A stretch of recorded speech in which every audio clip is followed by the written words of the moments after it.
And thank you for the opportunity, and thank you for everyone for taking the time. I'll introduce myself a bit, and then I'll talk about what the topic that I'm going to talk about with you today. So my name is Guy.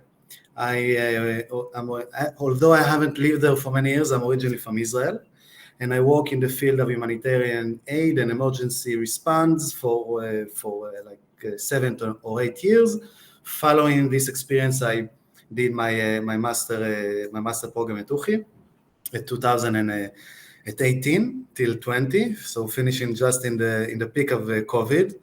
And today what I want to talk to you about is basically kind of tell you about my experience. What does it mean to be an aid worker? What does it mean to go to disaster zones and so on? Why it led me to do my research about it, my master thesis research about it, and kind of take you through my story, through my journey, to explain to you kind of a wider phenomenon that is happening in this field. So, as we said, there will be time for questions in the end, but feel free to interrupt anytime, write in the chat, or just unmute yourself and ask any question. Feel free. I like when it's kind of interactive. I will also ask you a bit of question in the meanwhile if anybody wants to participate. Feel free. So, let me share my screen.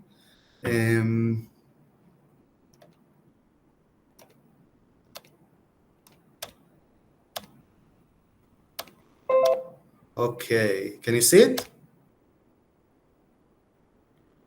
Can you see the screen? Yeah, now we yes. Okay, so I don't see the chat now, so if anybody's want to talk in the chat, then maybe just let me know. If anybody can mute himself also. Okay, so the topic that I'm going to talk about you today is secondary traumatic stress among the aid workers, coping mechanism and self-care. Basically, you know, the field of humanitarian aid is kind of a relatively new field. I'm going to talk about it, but because of it, there is kind of something. It's kind of a new field of study, of research, of work. So there is some gaps between what is happening in the field, what the academia know, and what are the needs in the field. Okay, so I'm going to take you through this kind of journey, and I hope you can identify it. And also, you know, I'm talking here about secondary traumatic stress, so I'm not going to put things that are too, I would say, too difficult or too kind of disturbing. If there will be something like this, I will kind of let you know in advance. Okay, so let's start. So the topic or the question that I'm going to answer today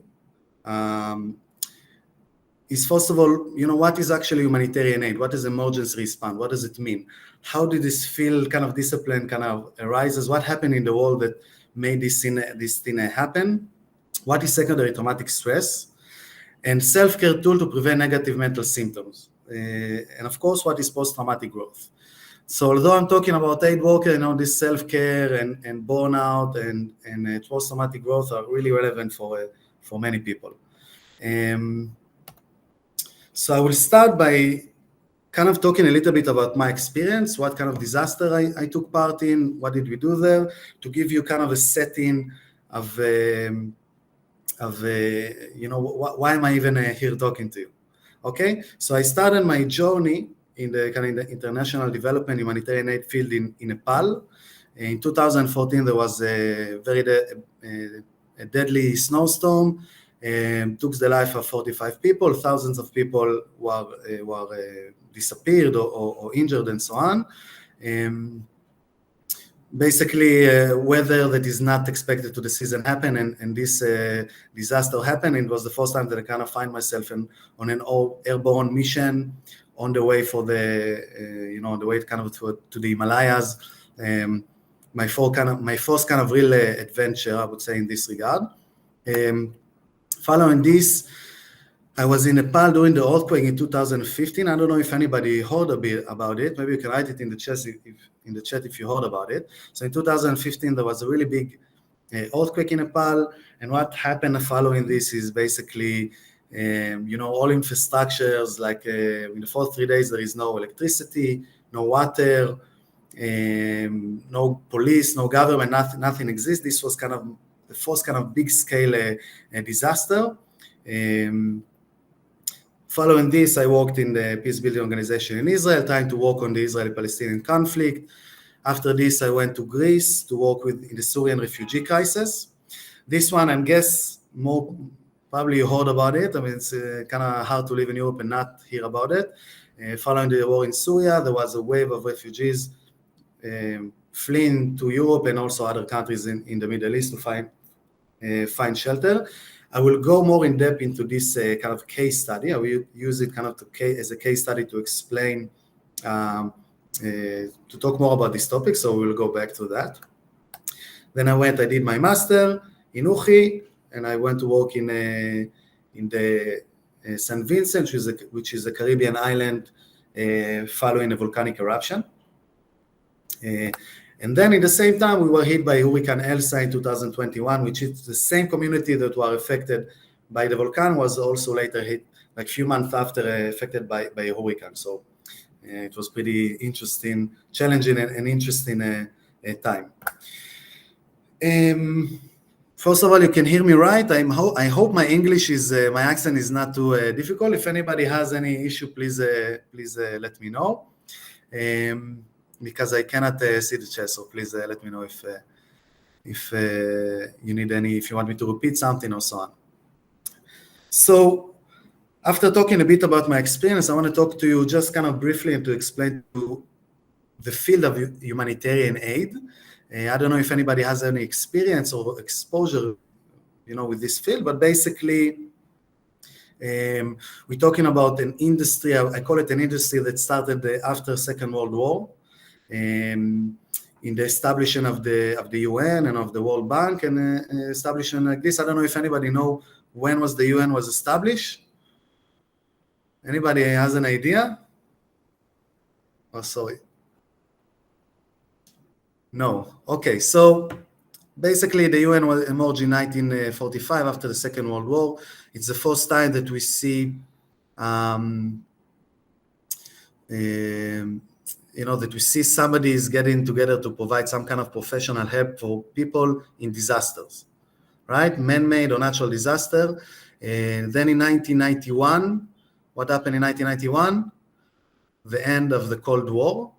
So then we saw really a big money investment and people started to work in the field of humanitarian aid, of emergency response, which basically is to provide support to people in need. And to kind of help you visualize it, I put this picture. So you see these two pictures. The picture here on the left, the black and white picture is a picture of my grandfather.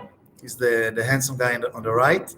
During the Second World War, he was a Polish Jew who fled from the Nazi regime. He was a war refugee running for Soviet Union.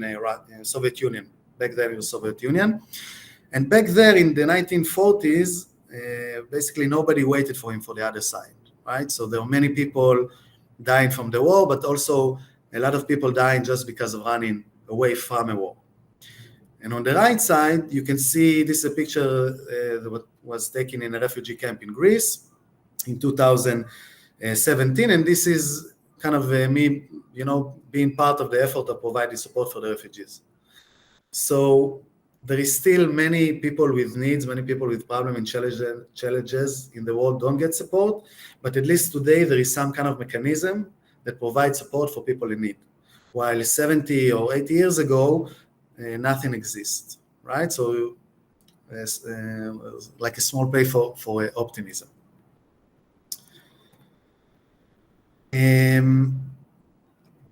And here, maybe I would love to, if somebody has the courage to unmute himself and try to explain to me what do you think is the difference between man-made disaster and natural disaster, right? A disaster that caused by nature and one that caused by man-made, by war, by anything of this sort. Anybody wants to unmute and try to answer this question? Do we have a brave one? If you want to do it in Spanish, by the way, feel free also to answer this question in Spanish.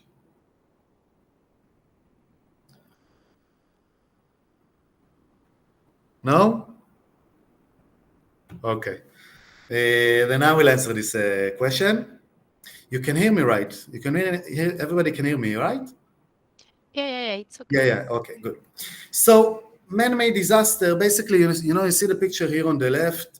It's kind of hard to know if this picture was taken in a refugee camp in Syria or after the earthquake in Nepal, right? The disaster, the damage is kind of the same.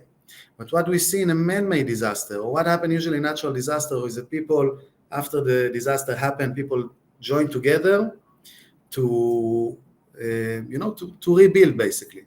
What happened in a man-made disaster, war specifically, very easy to see it now. It's very relevant, the war in Russia and Ukraine. There are two sides, at least two sides fighting, and instead of joining together, usually there is a lot of miscommunication, and the miscommunication cause people to not be able to work together. Plus, there's much more violent, much more politics. So man-made disasters are more, I would say, more kind of brutal or more challenging to provide support to. And to zoom in, to give a bit of a context, I just want to briefly explain the situation in Syria, because I'm going to do like a case study. Okay, I'm going to zoom in kind of from the aid industry, go into a case study, and then I will explain how it related to my research on the topic. All right. So again, everybody knows about the war in Ukraine now. The war in Syria basically created the largest refugee crisis since World War II. Even today, the number of refugees that fled from Ukraine, compared to the number of refugees that left Syria, in Syria it was bigger. Not all of them ran away to Europe, but still the crisis was still bigger in number, let's say number-wise. The population before the war was 23 million, after the war 17 million, so 6 million refugees running away to Syria. About 1 or 2 million, nobody knows the exact number, ran away into Europe. 13 million displaced, right? Which means that every second person in Syria need to leave their house. And out of these 13 million, 6 million needed to flee the country. Okay, a lot of them was a specific ethnic group. I will not go over this.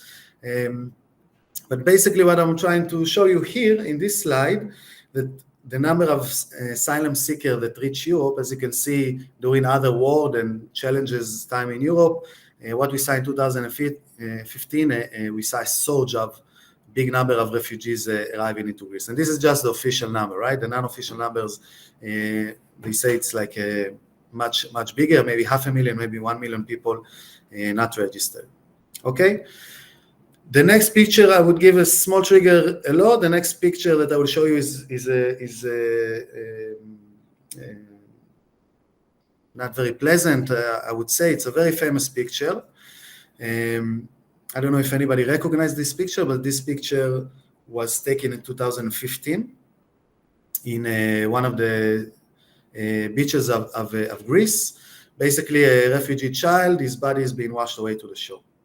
Okay, and I tell you, I've been there for a while, and I can tell you this kind of images happen on a weekly basis, sometimes twice a week. Bodies wash away to the shore, but somehow this picture managed to really vibrate very strongly around the world, which created a lot of awareness, and money started to pour in, and this is what kind of create a lot of more support for the refugees. So sometimes it's amazing how one picture can vibrate very, very, very strong and create a lot of influence, only one picture.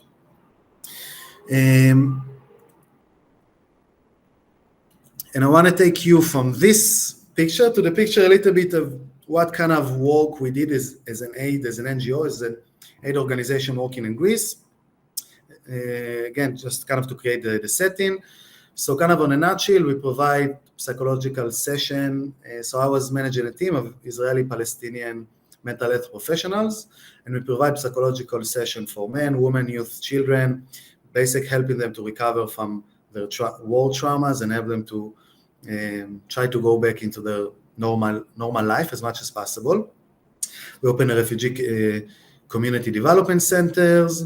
We open a kindergarten in a refugee camp. We did a program that we trained the women.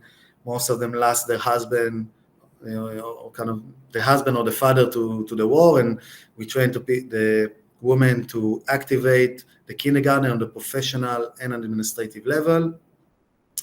Vocational training and life skill.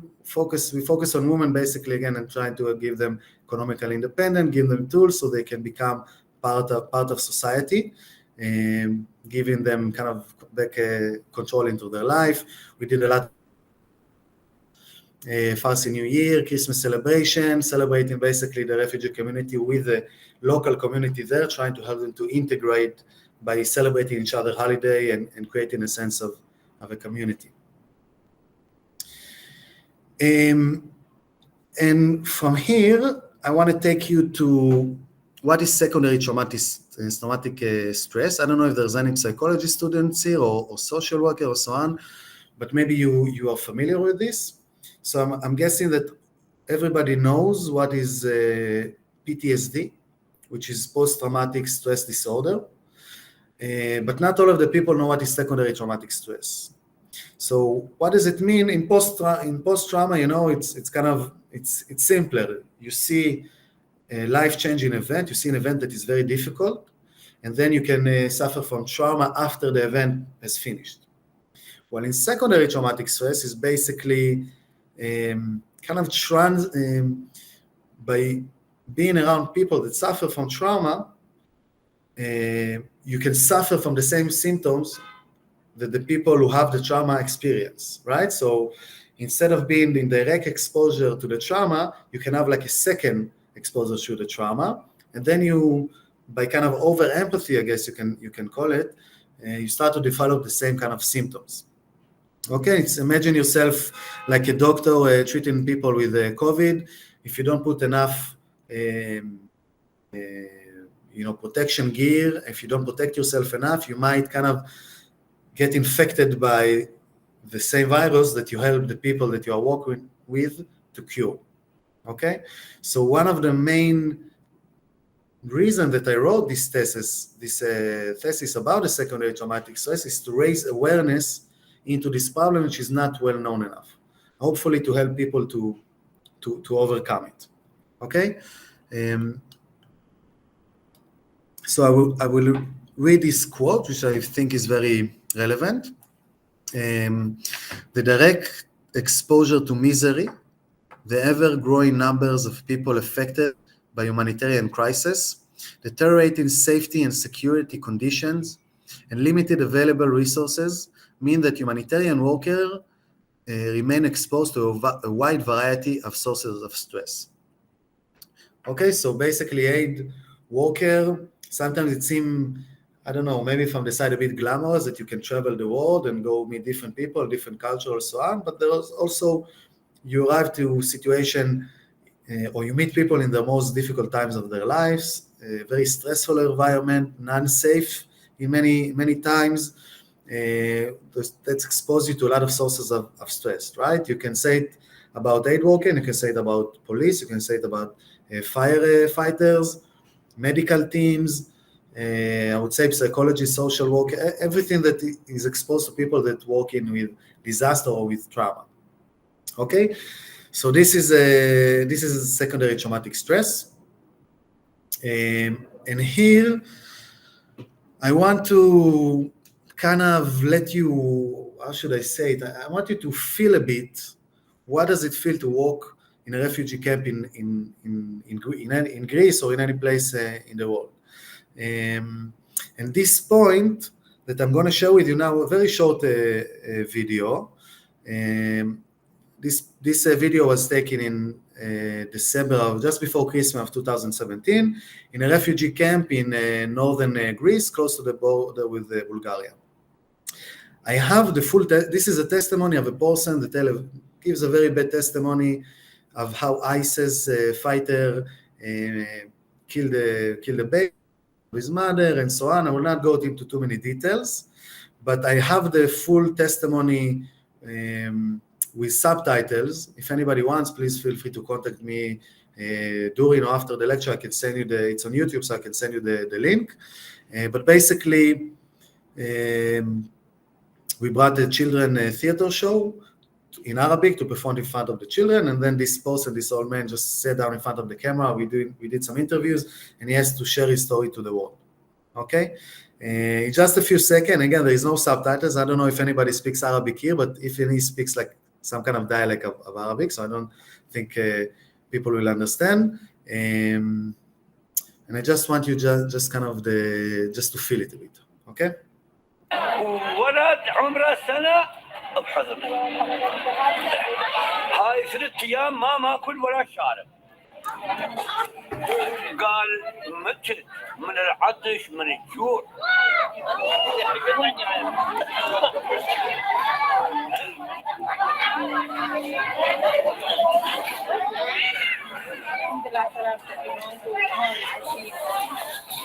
قال So this testimony, I'm sharing it with you because I want to share with you kind of how this became kind of my tipping point.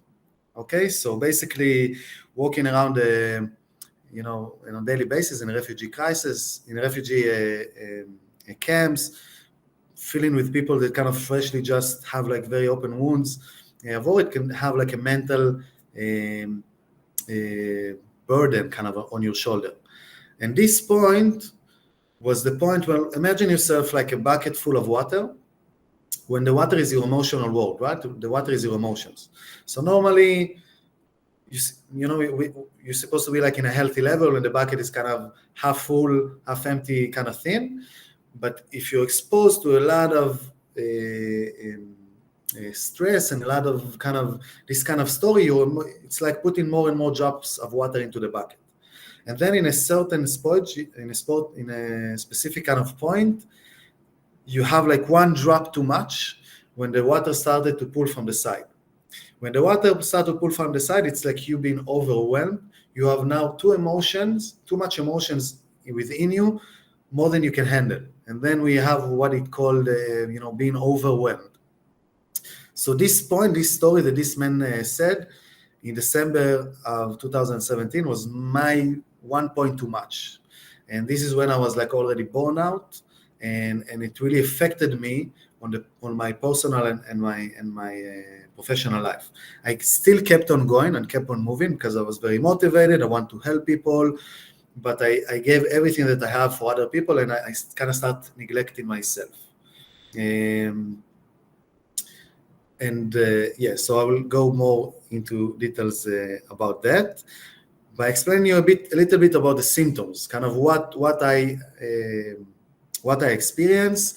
I wrote a lot about it in my thesis about kind of the symptoms, how we can identify this thing for ourselves and also for others.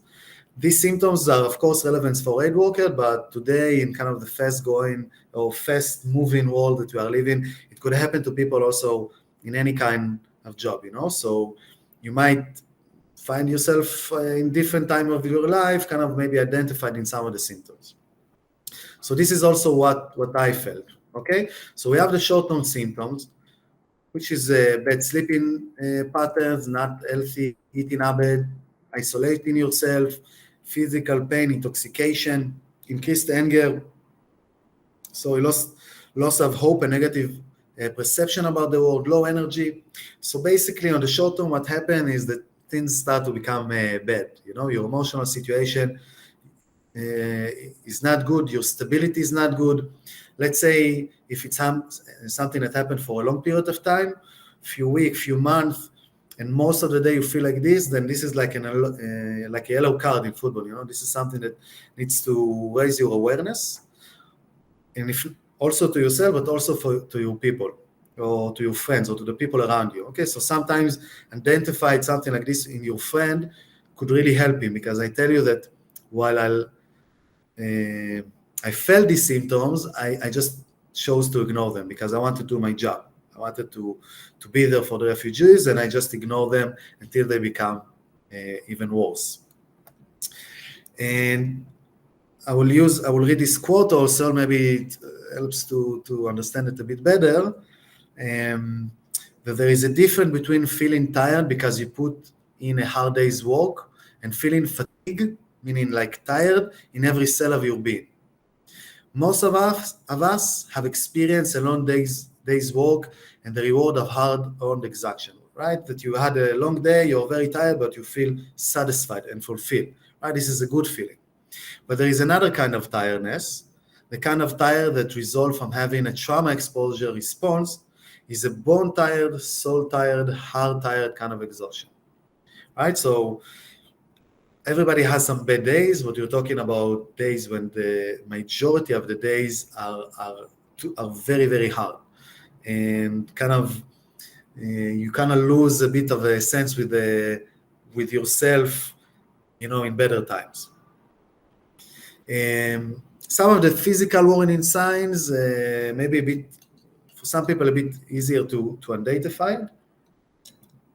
So the one that I marked in red is something that I kind of more felt it in myself, but there are many different kind of warning inside for many different kind of people.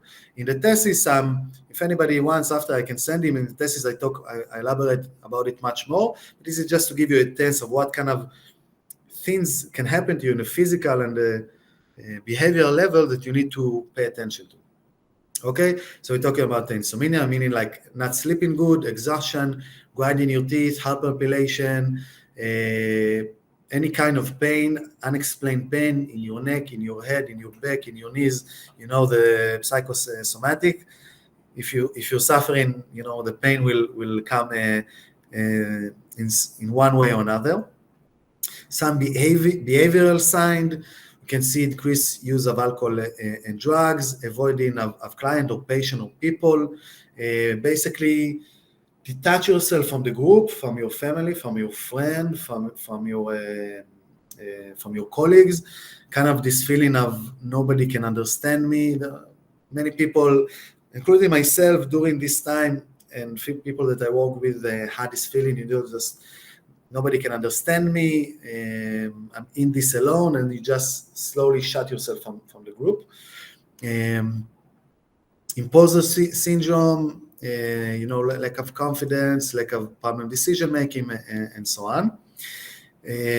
Some more emotional, physical signs, depression, and problem losing appetite, feeling of anger, feeling of hopelessness, a lot of basically bad negative emotions.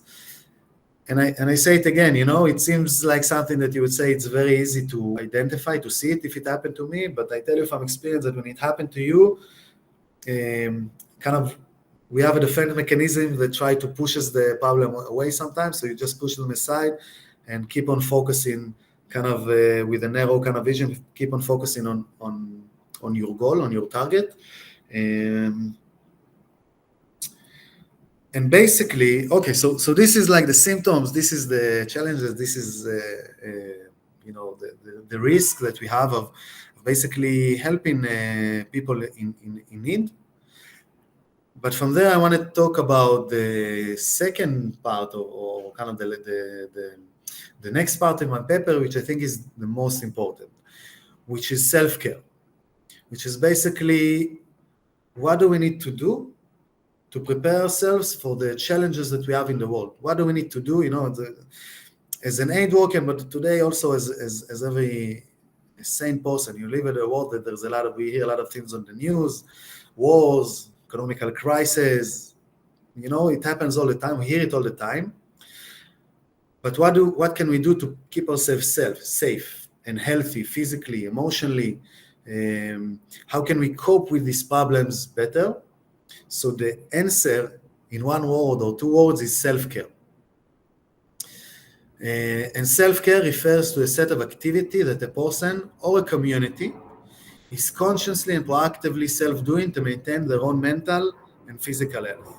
Okay, I put some pictures here just because this is kind of the things, because I took the thesis very, I would say, personally, or I really felt the thesis, so I want to show what some of kind of the self-care activity that I do for myself whenever things become more challenging. I like hiking in nature, I like scuba diving, I love meditation, but there are different kind of self-care tools or combination of self-care tools that, you know, there are many different kind of self-care tools, there are many different kind of people.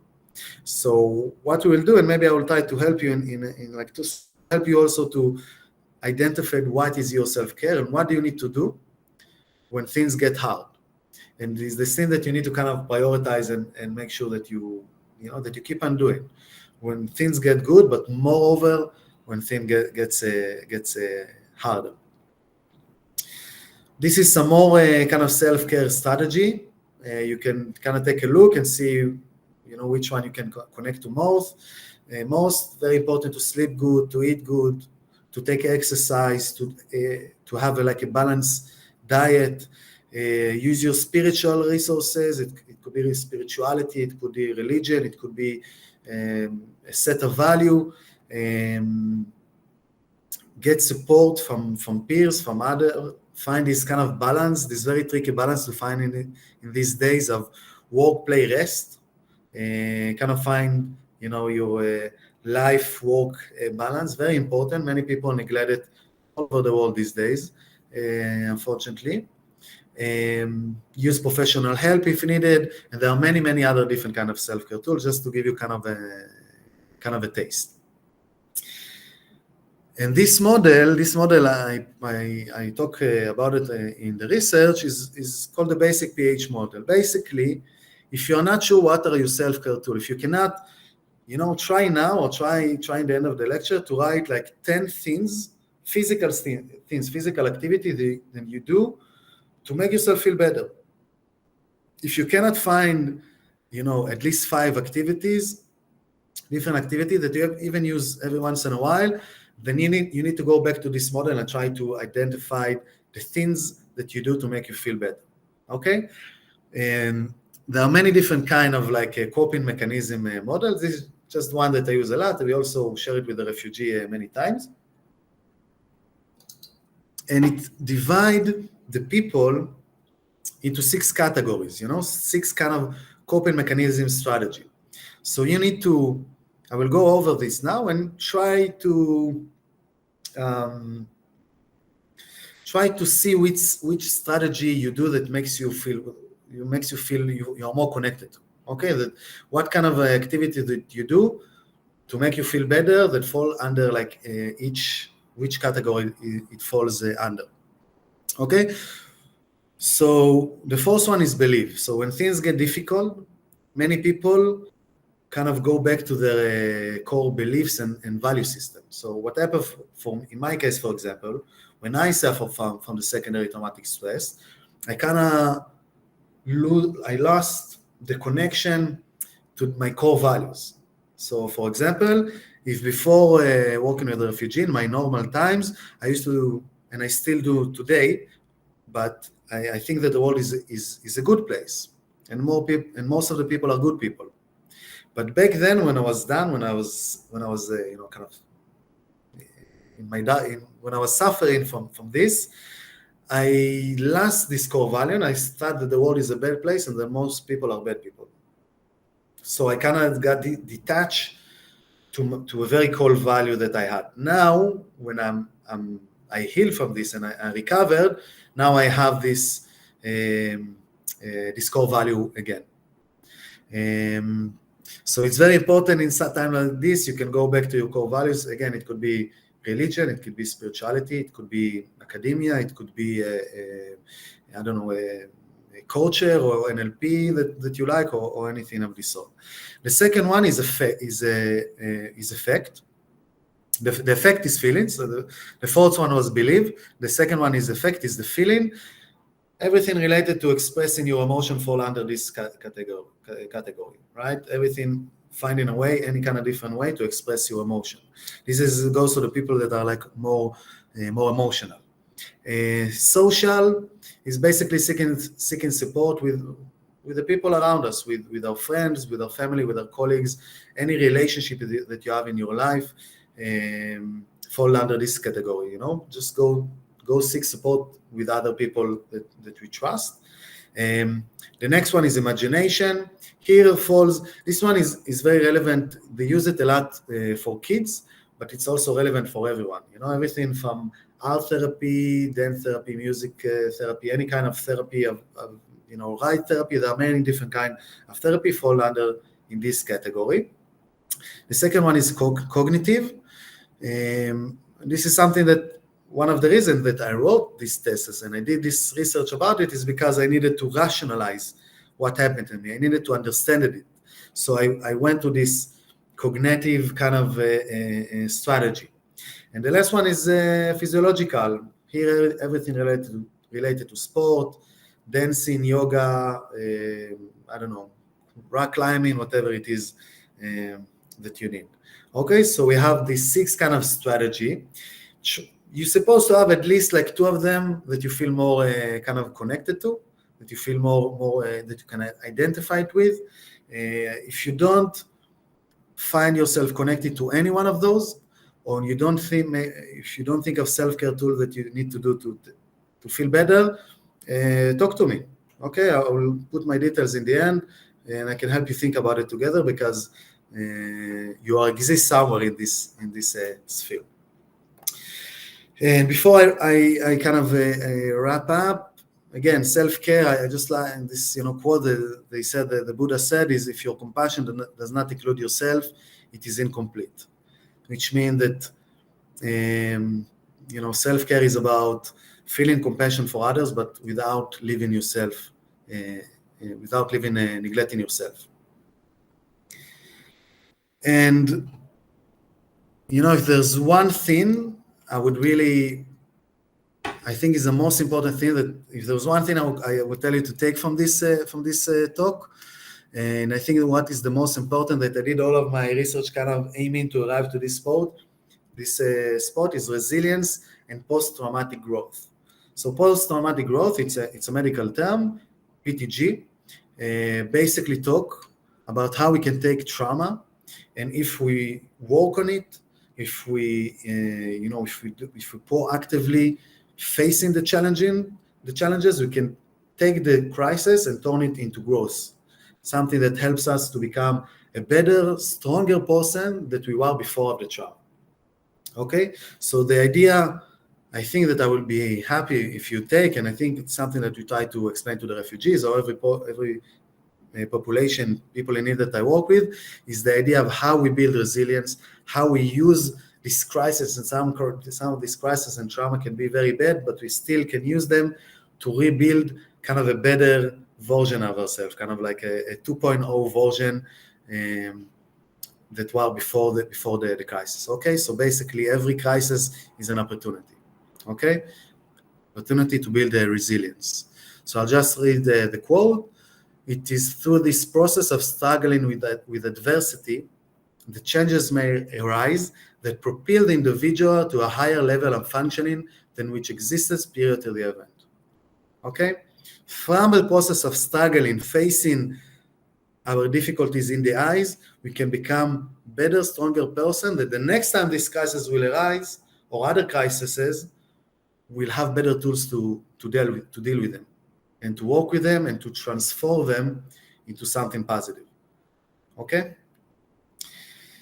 And I'll finish, with this picture that I think is very relevant. I think everybody knows this picture of, the safety guidance that you have in an airplane, in every flight in the world, that they tell you always, if something bad happens and the oxygen mask fall down, first of all, you put the mask to yourself, and then you put it to your own child, which is kind of follow against instinct, right? First of all, you protect your child. But the thing is that if you don't protect yourself, you and your child may not survive. Okay, it's like you're seeing a person drowning. If you go to the beach and if you see somebody drowning, your first instinct might be to jump into the water and go save him. But the thing that you need to do is stop for a second, take a breath, think, look around, get for help, get a flotation device, and so on. Make sure that you are safe so you can provide support to others. Okay, same things goes to aid industry, and I think everyone, everything that you're doing in life, you need to make sure that you have the resources to take care of yourself, and from this place, you help others.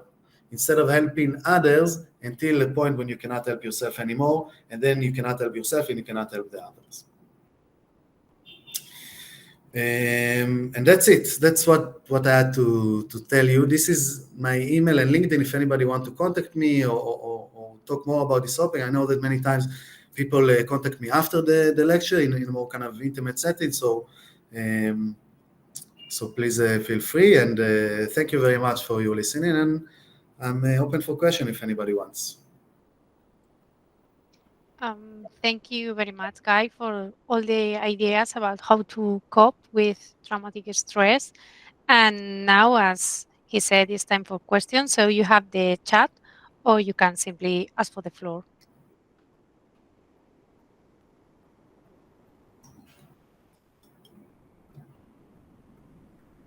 The first one who speaks is always the most brave one. To ask the first question is always the most difficult. There's a question in the chat. Can you read it? Yeah. Yes. So maybe I'll just read the question. So I would like to ask you if you still are an aid worker now, and how you cope with stress now. Wow, that's a very good question. Right now, I kind of took I've been working in the aid industry and kind of the nonprofit all my life. Right now, I did kind of like a small break from it, and now I live in Ghana, and I work in a private company. And the reason that I did this because I worked in the aid industry for many years, and I didn't protect myself enough back then till I reached to a point when I kind of need to take a step back and kind of go away a bit from working directly into this field. But I can tell you that I'm still working I'm still a consultant for a few organizations. I do a lecture, I do give a course in this topic in Institution of Disaster Mental Health in New York. So I am, it's still part of my life, but not full time. Not full time as for now. I think it will be back in the future. And the way that I manage stress now these days is much better than I used to manage before. Stress happens, difficult situation happens, but now because of my process that I did and all the difficult situation, I have more tools, so I can manage them. I can manage them better. And it's managing stress it's kind of a lifetime work. Where there's a lot of stress in our life and we need to manage it. So I do it better these days. I hope it answered your question.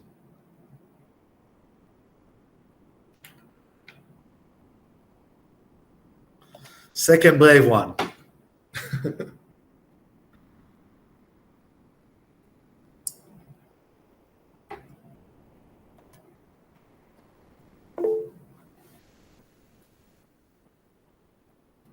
Yes, it's a good question about the aid world. You can see, unfortunately, that now these days, a lot of people that work in the aid industry, many of them don't do them for all their lives.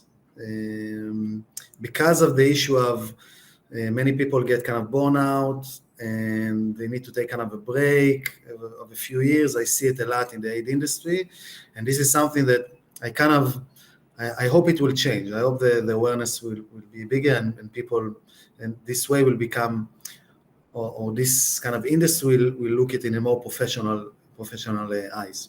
So when I'm talking to you now, for me, it's part of the I don't want to say revolution, but it's a kind of a process of a change of being better in providing support to people in this world.